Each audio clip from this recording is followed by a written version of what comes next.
Hey guys, Sarge here. What we're going to be talking about today is going over the 19X as well as a couple other things from last week and what to look forward to for this week. So right off the bat guys, there was a question on one of my older videos that kind of came up again, so I just want to address it for all of you guys. It was holster options for the Beretta 92X series. I know that there's a lot of kind of question out there. I will say, please make sure you guys actually message whatever holster company it is that you're getting it through to make sure that it will actually fit it. I had recently purchased a holster from another brand who I don't normally do business with, but they had it, so I just wanted to check it out. And it did not fit the 92X, even though it was labeled as fitting it.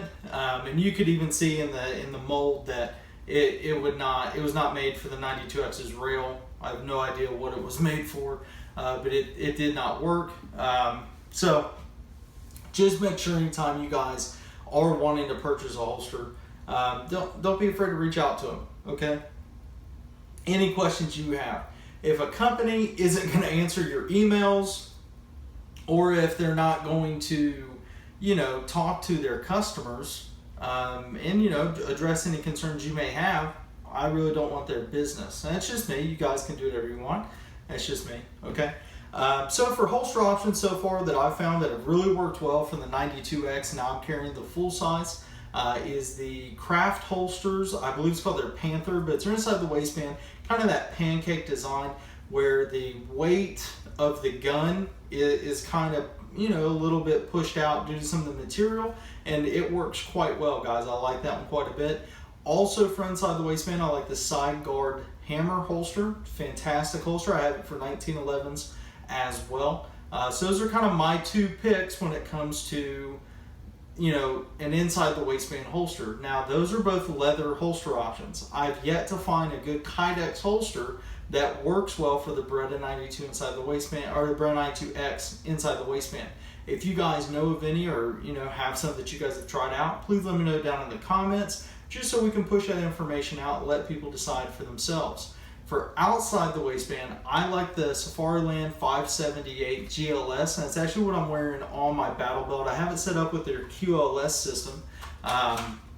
One of the reasons why I like this holster quite a bit is whenever I go to the range, I am normally shooting multiple guns, so I can have content, stuff like that, filmed. So I'm not just going to the range and shooting my carry gun or whatever it is. I'm shooting multiple guns that I own, and having one holster that can fit everything is kind of nice. So this is my 19X. It will hold at the same configuration without me adjusting anything on the holster. My P220 Legion chambered in 10mm. It'll also hold my 92X without a single issue, and my M&Ps as well as my P320 series, and I think it's about it. But everything else works pretty well, guys. So this is a good holster to look for, especially with the QLS system, okay? You just lock it right into place and it's good to go. You can take it on and off, no issues there. So very nice holster. It's what I kind of recommend for outside the waistband.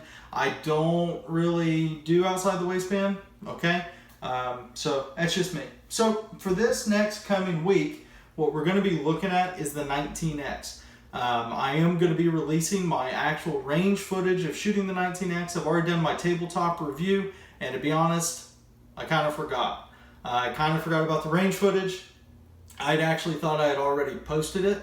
And then when I had recently posted my Kick and Steel Custom Arms Glock 45 review, I realized, oh wait, I never posted this 19X video. So what that did is it gave me one more range trip to go and shoot and kind of evaluate some stuff.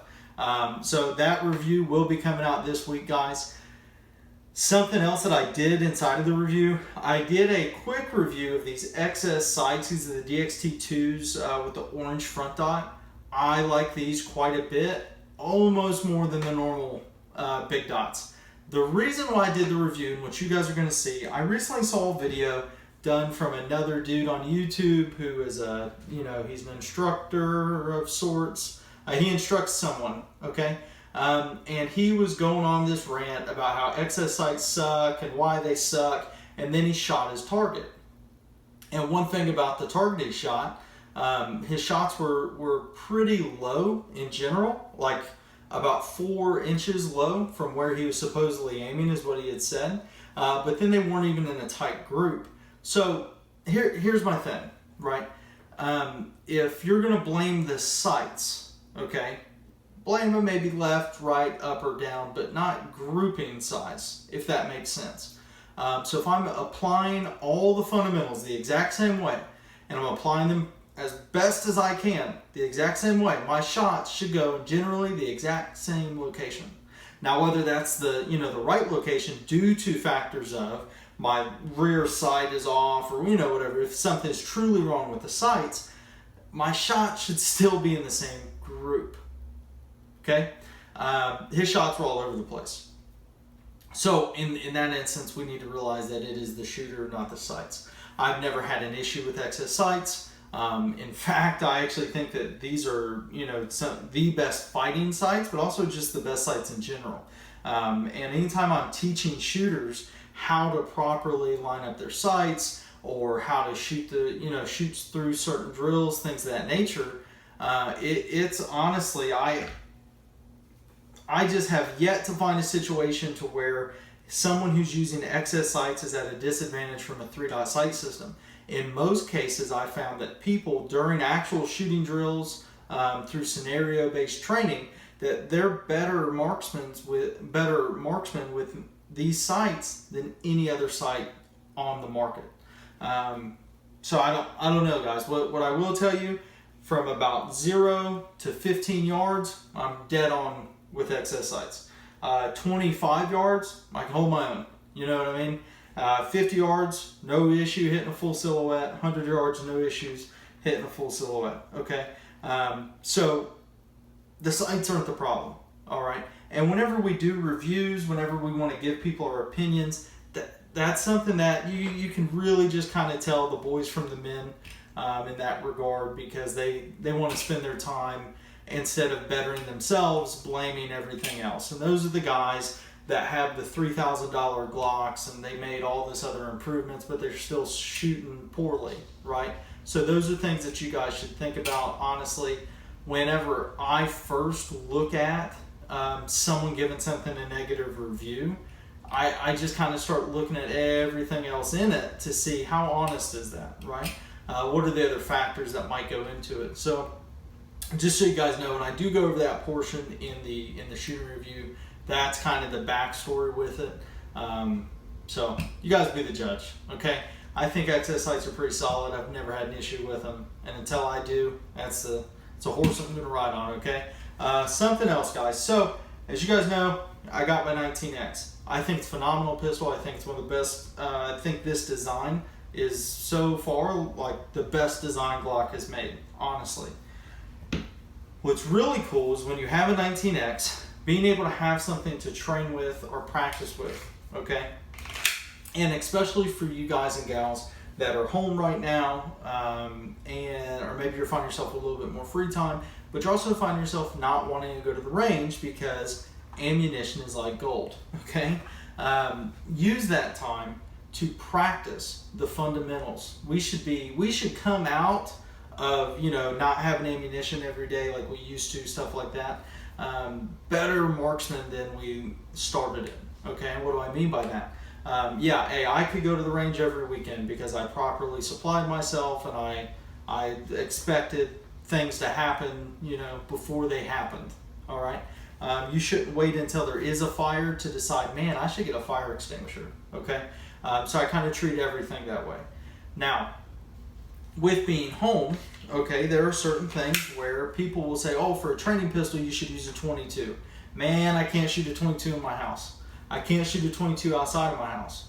Okay, well, then you should get one of the CO2 BB guns. Okay, man, that's going to go right through something. You know what I mean? So it's like, I kind of want something that I can just set up in a room and shoot, and I don't have to worry about it going through walls or anything like that. This is it, guys. This is the 19X licensed Umarex and Elite Force Glock. I like it. I've put thousands of little BBs through it and not a single issue with this one, guys. What I designed is I kind of just took a cardboard box and I cut some uneven holes like squares, triangles, circles into it, and I put a pillow in the back of the box, and so far it's been perfect. Okay, but I use this thing, I shoot about 2 magazines every single day, and most recently what I've been doing just to kind of test myself out, because this, by the way, will perfectly fit in any holster that'll fit a 19X. Now, with the exception of that, guys, make sure the holster for this actually has an open bottom so it'll fit the orange tip of the Airsoft gun. But besides that, what I've been doing here recently with this gun is I've been looking up different like law enforcement qualification drills, different little sort of speed drills that are out there, like Sage Dynamics has the Eleanor drill, just different things, right? I've been using those to kind of test myself now, so that way when I go back out to the range, let's see how well it worked. But what I will tell you, I've been using this thing for months now, and I've had actual range trips and courses in between, and I've only found myself to be a better shooter. Okay, so things to think about, guys. Might want to pick one of these up. So that is going to be it for today's episode of Shooting It on a Monday, this being episode 2. Please let me know what you guys think about this series. If you guys have anything that you all want to add or anything in between, guys, and we will definitely make it happen. Thank you guys for watching. Make sure you like this episode here. Subscribe to the channel if you're not subscribed already. There's a lot of great content coming out. And as always, guys, stay tuned for more. Sarge out.